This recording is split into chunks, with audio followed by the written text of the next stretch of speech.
Let's now talk about a social media critical discourse analysis demarcations.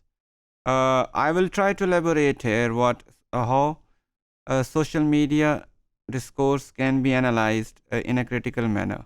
What could be its possible aspects and what could be its possible limitations or future dimensions, as we could find them based on the opinions of some important scholars in the field.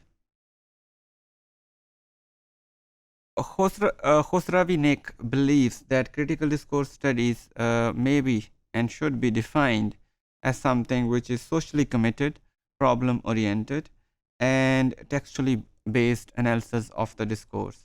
It should have some clear social purpose in which the major goal is to identify or to highlight a problem with an aim to seek its answers from the responsible people, or to make people aware about that problem by creating an analytical analysis of the popular or manipulative discourse.